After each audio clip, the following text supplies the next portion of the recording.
At some point in your spiritual journey, perhaps after a profound realization or a complete personal collapse, something fundamental changed.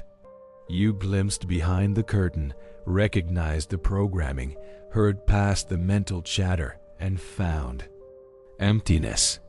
Initially, this felt revolutionary, even liberating.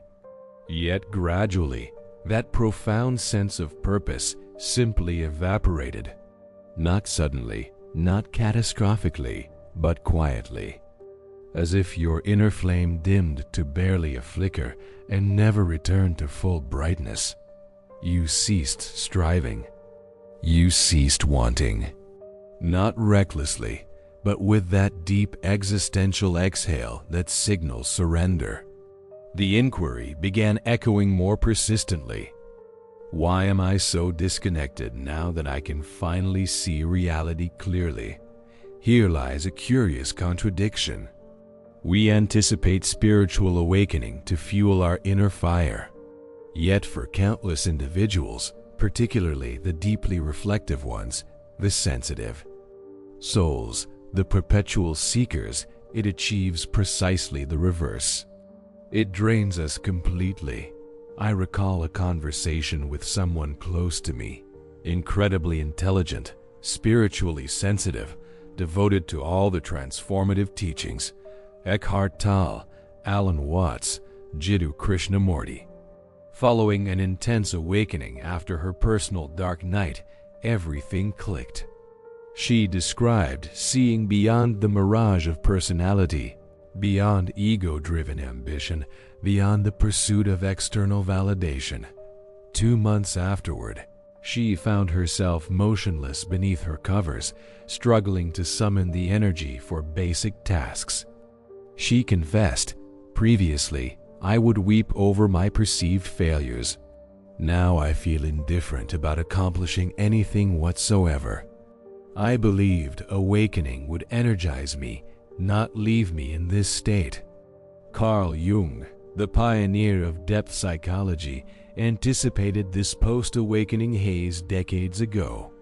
He avoided trendy spiritual language, yet he comprehended what occurs when hidden aspects of consciousness emerge into awareness.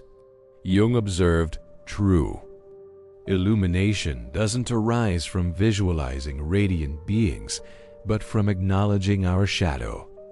This sounds profound until you grasp its implications. Awakening isn't the destination. It's the commencement of a psychological dissolution, the dismantling of your constructed identity. Every framework that provided meaning, ambitions, career paths, connections, even your relationship with time itself crumbles. But here's the complexity Jung would emphasize. Your ego hasn't vanished. It's disoriented. It has lost its navigation system. Without fresh coordinates, drive evaporates completely. This isn't depression or motivational failure. You're suspended between worlds. You've emerged from one dream, without yet entering another reality. Now here's where this becomes truly captivating and widely misunderstood. What you're experiencing isn't inadequacy. It's not clinical depression or anxiety disorders.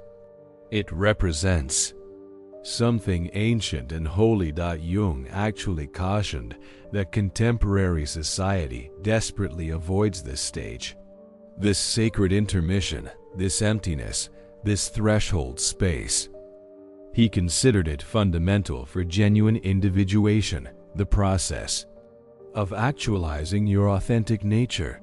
Nobody prepares you for this phase, do they? That's precisely what we'll explore next. What's actually occurring within your psyche post-awakening, and how this apparent loss of drive might represent the most significant spiritual evolution you've ever undergone, provided you understand it correctly. Before we proceed, if you're someone passionate about expanding consciousness and exploring life's hidden dimensions, remember to subscribe to Sacred Patterns. This channel exists to illuminate the invisible and support those navigating the Kale, mysterious territory of awakening. If you've been drifting in that post-awakening confusion, questioning where your enthusiasm disappeared, understand this: you're not losing your mind.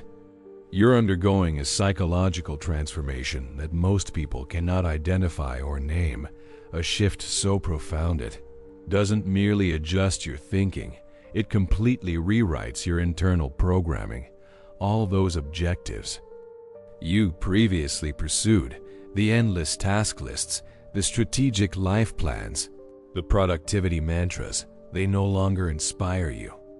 Not because you're failing, but because your entire motivational framework is restructuring itself. Carl Jung recognized this phenomenon long before it became social media content. Let's examine this carefully.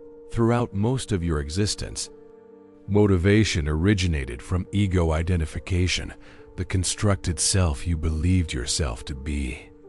You sought validation, recognition, achievement, acceptance. This isn't problematic, it's simply human developmental psychology. Jung termed this the persona, our social mask that enables societal functioning. However, the awakening process dissolves this mask. Suddenly, you're not seeking approval. You're not participating in the competition because you recognize the game's artificiality. This creates profound disorientation. Without the mask, your previous goals become irrelevant. They were designed for a version of yourself that no longer exists. You're like an actor who stepped away from the stage and cannot remember their dialogue. This explains your apparent lack of motivation. You haven't lost determination.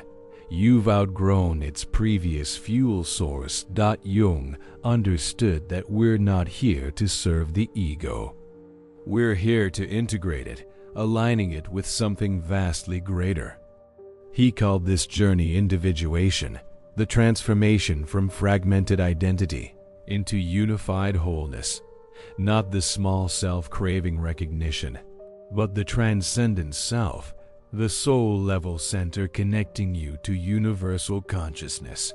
This deeper self doesn't concern itself with status, approval, or even mental clarity.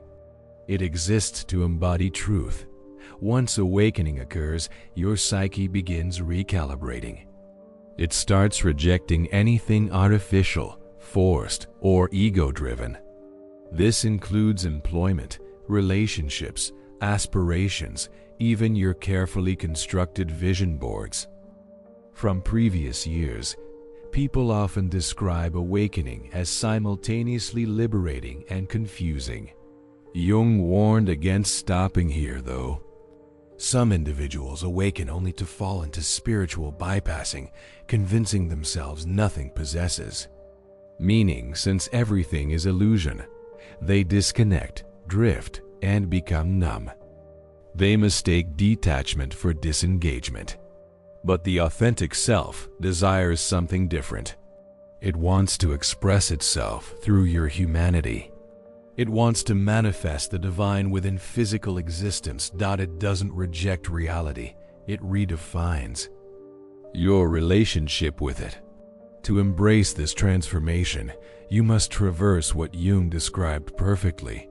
Though few recognize it while experiencing it, there's a phase following awakening that receives virtually no discussion. It lacks glamour and generates no social media engagement. It doesn't resemble meditation retreats or inspirational quotes. It appears like this, sitting in silence, unable to articulate your experience while the world continues its frantic pace. Jung would say you're not lost, you're transitional. You've released ego identification without yet discovering how to live from authentic self.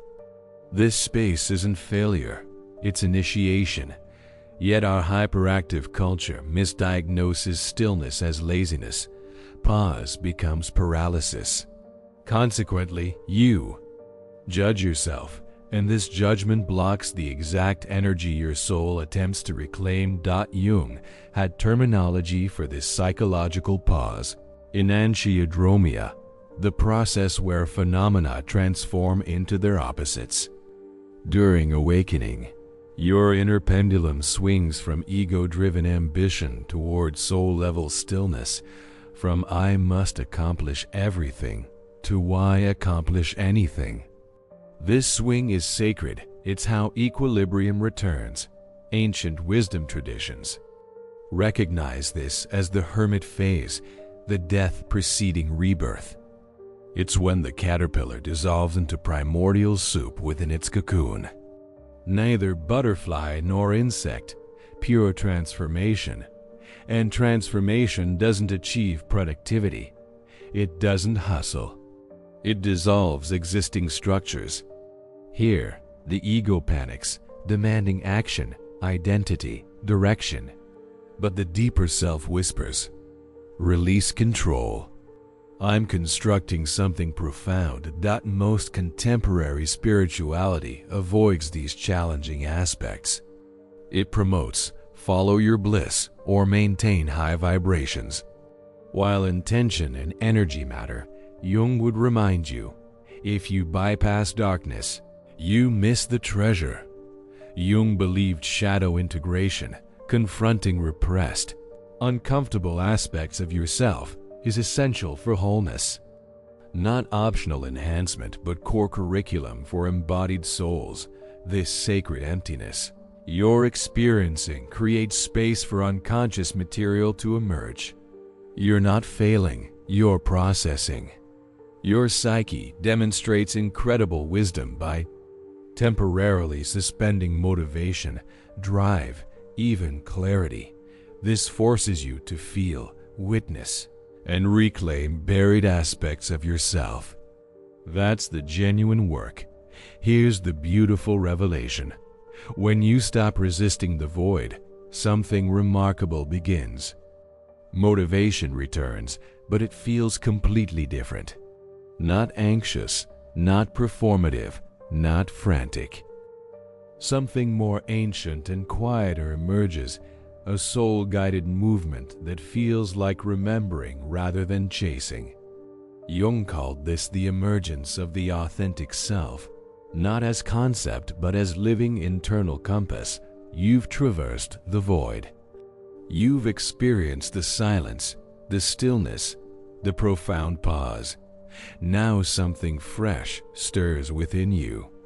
Not dramatic revelation or explosive energy, more like quiet internal magnetism. Not toward your former existence, but toward creating something entirely new. This is where the authentic self begins communicating, not through words, but through subtle guidance, through resonance, through what Jung called symbolic living. He believed that once ego surrenders and unconscious material integrates, we become capable of existing from depths beyond personality. Life ceases being about survival and becomes about meaning. Here's something unexpected. It's often beautifully ordinary. When authentic self leads, you don't hustle, you respond. You're not motivated by scarcity or comparison. You're guided by alignment. You no longer pursue clarity frantically. You recognize it naturally when it emerges. Living from authentic self doesn't guarantee constant traditional motivation. You might still experience waves of exhaustion, confusion, grief. That's human existence. What you won't experience is that persistent sense of internal betrayal, dragging yourself through an incompatible life. Instead, you might notice attraction to creation without external validation. You decline opportunities that don't resonate, regardless of their apparent benefits. You follow curiosity over checklists. You choose inner peace over performance metrics. This becomes your new energy source, not adrenaline, but alignment. Jung called this symbolic living, not fantasy. but soul-centered existence where you trust internal imagery, dreams, synchronicities, intuitive guidance as navigation. What does this manifest practically? Sometimes it's as simple as asking different questions. Instead of "What should I accomplish?" ask, "What's quietly calling me?" Instead of "What's the strategy?" ask, "Where is existence guiding me?" Instead of "How can I prove my worth?" ask, "What feels authentic?" You begin collaborating with life instead of attempting dominance. This doesn't eliminate ambition, it transforms it. Ambition becomes devotion to truth, presence, growth. Ironically, this energy accomplishes far more than ego ever could, but sustainably. Now it's soul-powered. This represents authentic self-motivation, not to impress, but to express. It frequently leads you toward creativity, service, healing, teaching, building. Not from obligation, but because your entire being responds affirmatively. If you felt your inner spark extinguished post-awakening, understand that the old fire needed to burn away completely so you could discover a deeper flame, one that doesn't flicker when external circumstances shift. Jung never promised an easy path. If you're here listening to this, you're already walking that path. It's not about recovering your previous motivation. It's about discovering new drive, rooted in wholeness rather than performance. This isn't your awakening's conclusion, it's the beginning of your becoming. If this resonated with you, if it helped identify something you've been silently navigating, share your thoughts in the comments below. I'm genuinely curious about how this journey has unfolded for you. If you want more content exploring psychology, soul, and self-awareness in ways that actually apply to real existence, make sure to subscribe to Sacred Patterns, because awakening isn't the story's end. It's where the authentic story begins.